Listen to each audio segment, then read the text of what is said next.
Hi, I'm Carly with the Legal Tech Fund. Ahead of the summit in November, I'm sitting down with each of our advisory board members to hear what they're watching in legal tech right now. Today, I'm joined by Lucian Pera, a regular in talking to us. Who knew? I'm thrilled. I'm thrilled. Anyway, it's good to be back with you.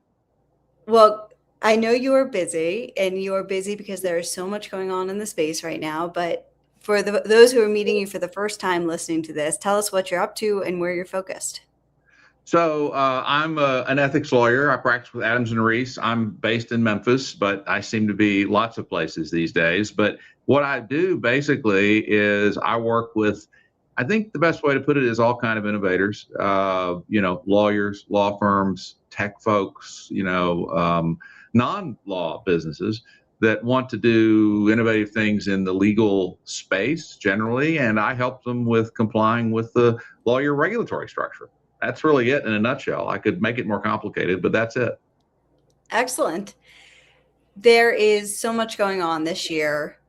What is the number one top trend that you're focused on right now? I think there might be two, maybe one and a half. One is clearly MSOs, ABSs.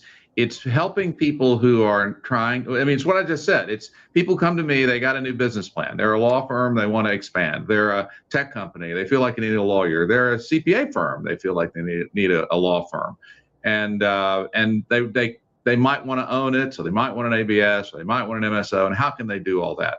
And so I take a little while with them trying to sort out, well, what's your plan? What's your business plan? And then tell me, you want a law firm, you tell me. So you want to own a law firm. Do you need to own it, or would it be okay just to have it in it? So that's number one on my agenda. And I think, frankly, it's not just me. I think that's in the marketplace. There are similar things going on with firms from solos to big firms.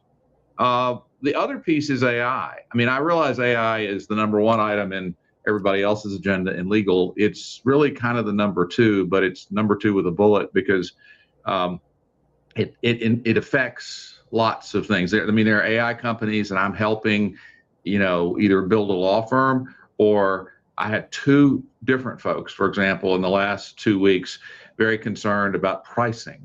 In other words, how can they help their lawyer clients pass on their expense of using the AI tool to clients, which is not a terribly complicated thing, but they're right to be concerned that they want to do it right because, of course, their customers are concerned. So it's not just that, it's AI and UPL and all that sort of thing, but it's those two things are the predominant part of my practice, it seems like.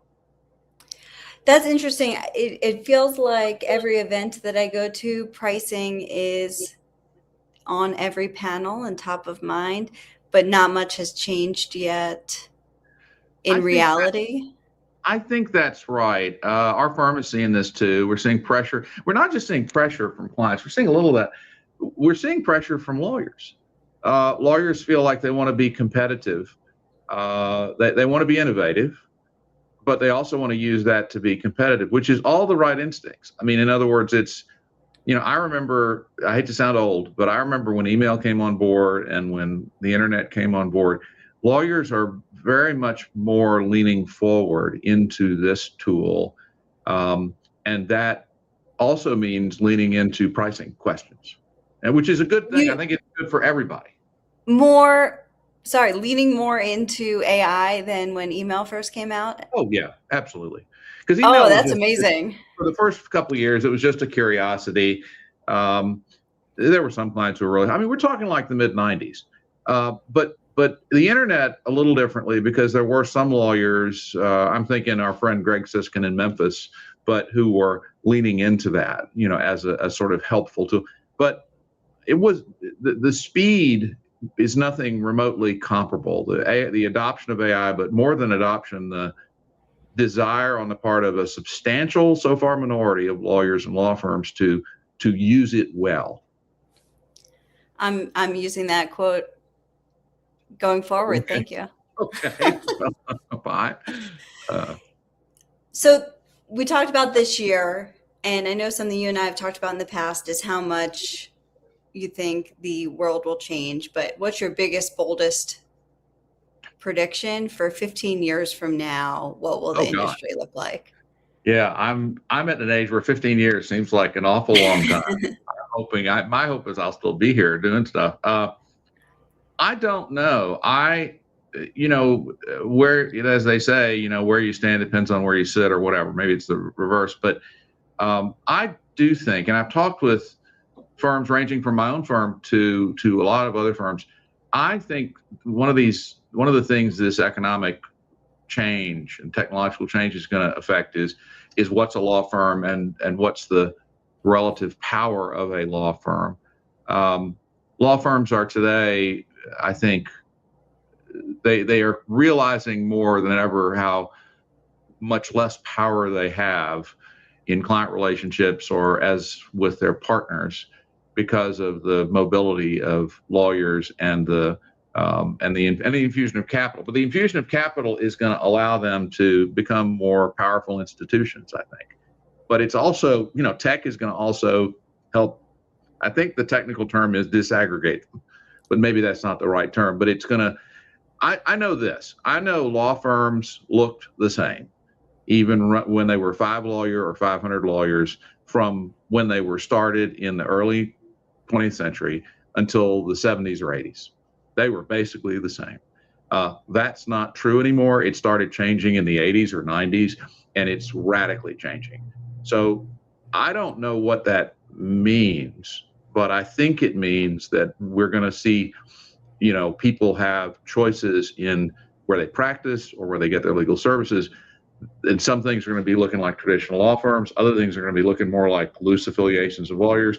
Other things are going to be looking like tech companies with a law firm attached, but they may appear to the public, to the clients, very much the same. I doubt they'll be the same for people practicing them. But given where I live, I'm in a law firm and I'm representing a lot of law firms. That's the piece that I think we might see the most change. I'll tell you the change I most hope for. Mm-hmm. I was talking with several people the last couple of days. I think that call it what you will, the kind of latent market for consumer and small business legal services, which is so enormous and so underserved. I think there's a chance that for the first time in any of our lifetimes, we're going to address that divorces might become affordable. I said to somebody yesterday who's, in the MSO world, we were talking about sort of the relative ability to pitch the social good, shall we say, of ABSs versus MSOs.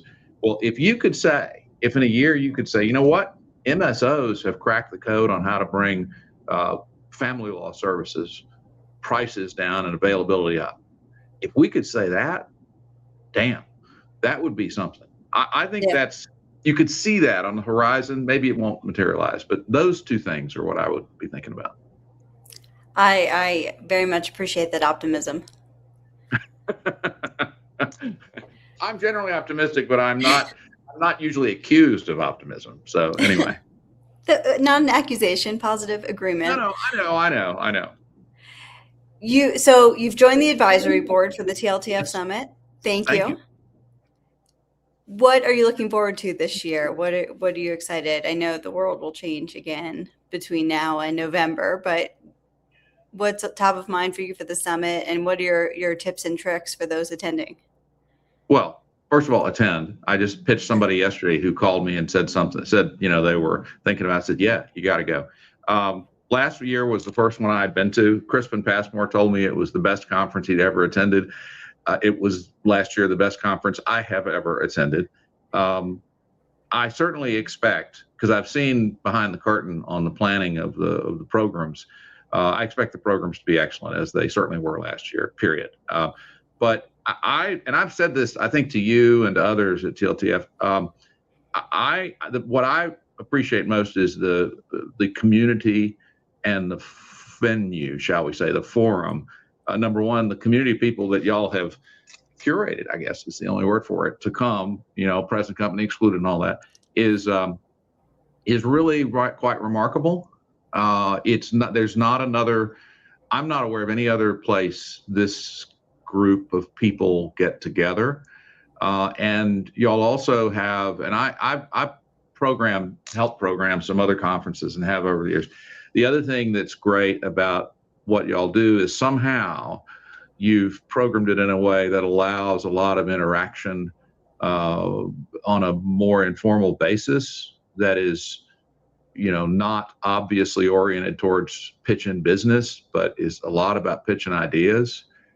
It's I don't know what the right term is. It's like a safe space for this community of people. And I told somebody yesterday, I said, I know a lot of the people, you're going to go, if you go, and you should go, I know you're going to meet people that you haven't met that you need to meet, and people you never expected to meet that you're going to meet. And you're going to say, why didn't I know them? And this is fabulous. So anyway, that's what I'm looking forward to, is to some extent the programming, which is very, very good, but the people. Excellent. Well, thank you. Thank you for joining today. Thank you for being on the advisory board, and we look forward to seeing you in November. Thrilled to be with you. Thanks.